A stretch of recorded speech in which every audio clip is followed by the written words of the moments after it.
Hello everyone, welcome back to Moon Cipher. Tonight, we're diving into one of the most chilling and bizarre real-life mysteries in modern medical history, the case of Gloria Ramirez, the woman who became known around the world as the Toxic Lady.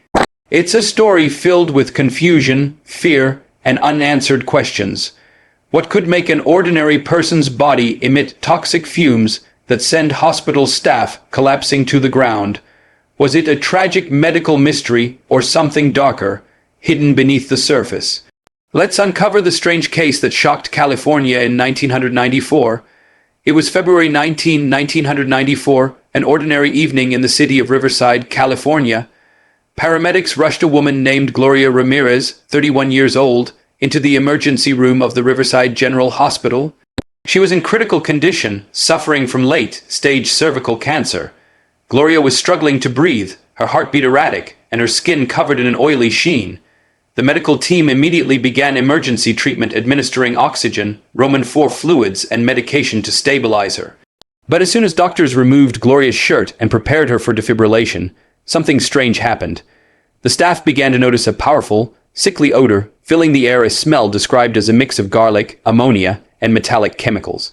A nurse leaned closer and saw a shimmering, oily substance coating Gloria's skin. When she tried to draw blood, the syringe filled with blood that had crystals floating in it, small, white, grainy particles that looked like sand. The smell from the blood was so strong that several nurses had to step back, covering their noses. Within minutes, chaos erupted in the ER. Nurse Susan Kane, the first to handle the blood, suddenly felt dizzy and fainted to the floor. Then another nurse began vomiting and shaking uncontrollably. A doctor assisting Gloria grew weak and had to leave the room, collapsing in the hallway. One by one, 6 hospital staff members lost consciousness, some convulsing, others gasping for air. Panic spread through the emergency department. The hospital declared an internal emergency. Everyone who could move evacuated the ER. Only a small core team stayed behind in protective masks to continue working on Gloria. Despite their efforts, her heart stopped at 8:50 p.m. Gloria Ramirez, wife, mother of 2, and patient, was pronounced dead.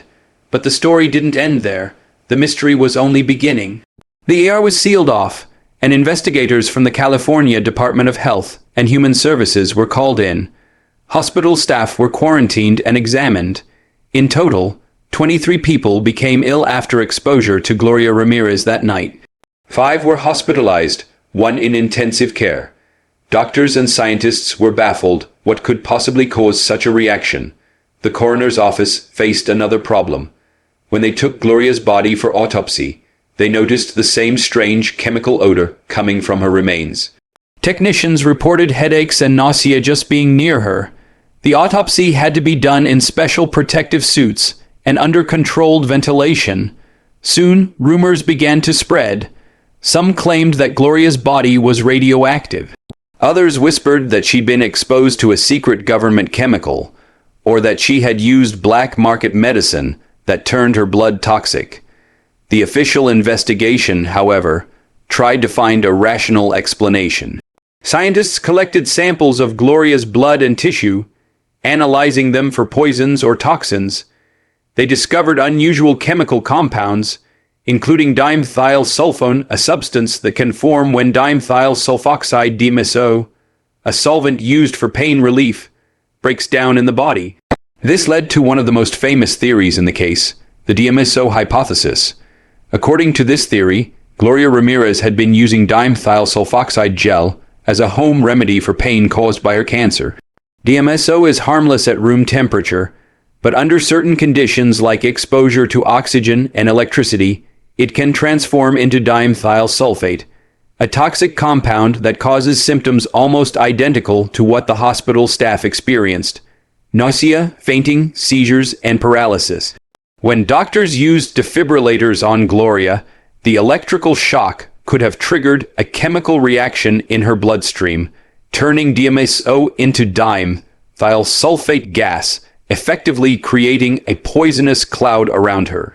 It was a chillingly scientific explanation, and for many it fit the facts perfectly, but not everyone was convinced. Many scientists pointed out flaws in the theory. For one, dimethyl Thiosulfate doesn't form easily inside the human body.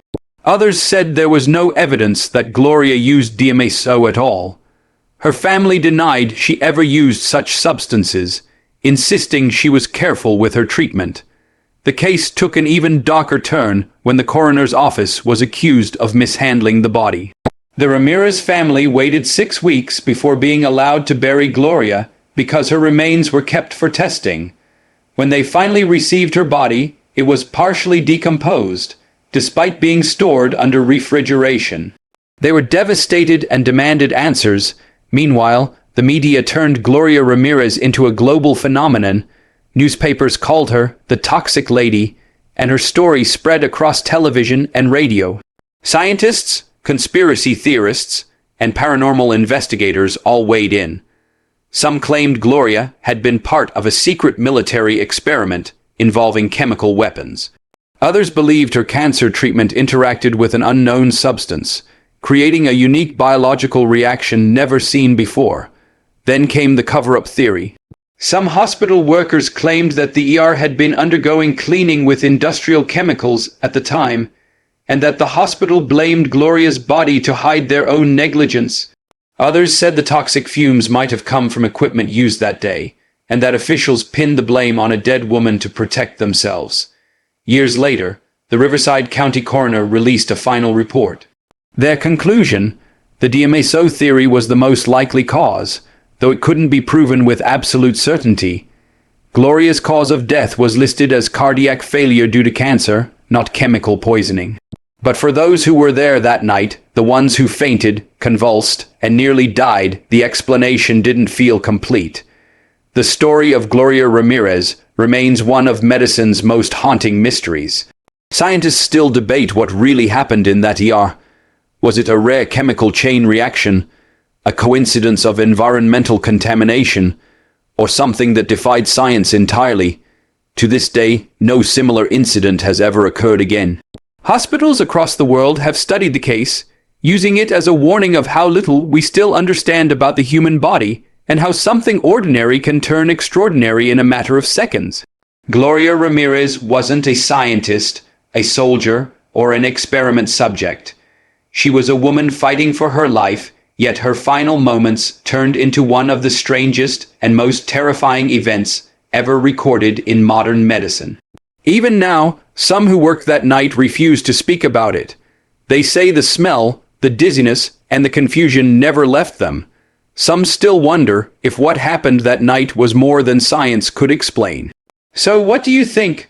Was Gloria Ramirez the victim of a bizarre chemical reaction? Or was there something far more mysterious at work, something we still can't comprehend? This is Moon Cipher, where every story hides a deeper truth.